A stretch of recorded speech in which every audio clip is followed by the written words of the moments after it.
Bonjour à tous, c'est Valou et aujourd'hui on va parler ouverture. Mais avant de commencer la vidéo, n'oublie pas, je te fais gagner un petit booster style de combat non trié, non pesé. Pour ça, tu as juste à t'abonner à la chaîne si ce n'est pas déjà fait, le petit like sous cette vidéo et bien évidemment le commentaire pour pouvoir participer.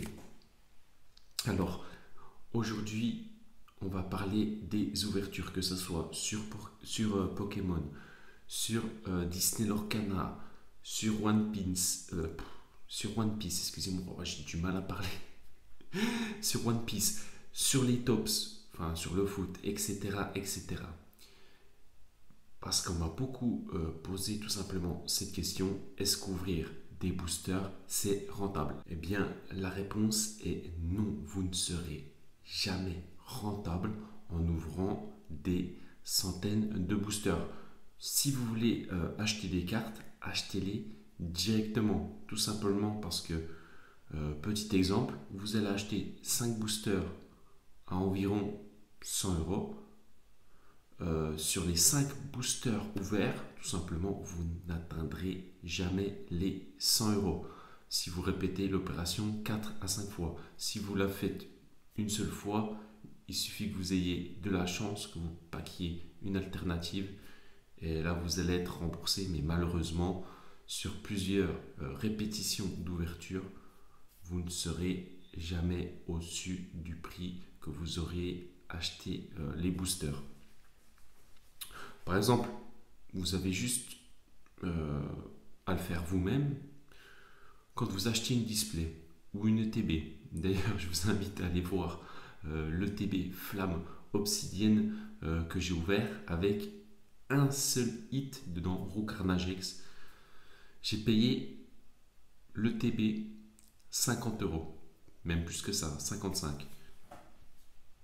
La carte promo Salamèche, elle coûte dans le plus grand maximum 10 euros. Vraiment, c'est le maximum. Mais encore, ça fait que de chuter. Donc, maximum 10 euros.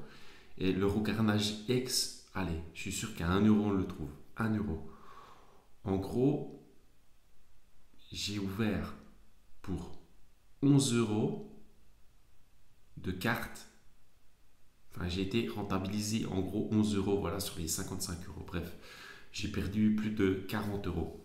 Donc, franchement, si vous voulez des cartes et ne pas gaspiller de l'argent, vous les achetez directement, que ça soit sur Vinted, sur les groupes Facebook, en brocante. En brocante, attention, c'est vraiment négligé par beaucoup de personnes. Il y a vraiment des grosses dingueries en brocante et vous pouvez vraiment négocier les prix. C'est ça qui est vraiment très très bien. Après, il faut tomber sur les pépites. Mais on est d'accord que tout le monde ouvre des boosters tout simplement parce que on se fait plaisir. C'est un petit peu comme les jeux de grattage. C'est pareil, c'est pour le plaisir. On sait très bien qu'on ne sera jamais rentable à part d'avoir une chance sur 10 millions de personnes et gagner le pactole. Mais voilà, c'est vraiment pour le plaisir. On ouvre pour le plaisir. Et jamais on va se dire, enfin, il faut jamais se dire, quand on ouvre, que ce soit du Pokémon ou n'importe quel TCG, se dire dans la tête, on ouvre pour être rentable. Non, ça n'existe pas. Vraiment, ça n'existe pas.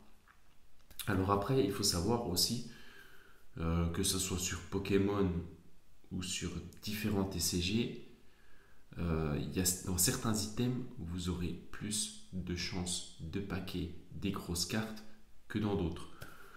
Je pense pour ceux qui se souviennent, dans la série Célébration, il y avait un taux de drop du Dracofeu dans les mini-teens qui était beaucoup plus élevé que dans d'autres coffrets ou ETB.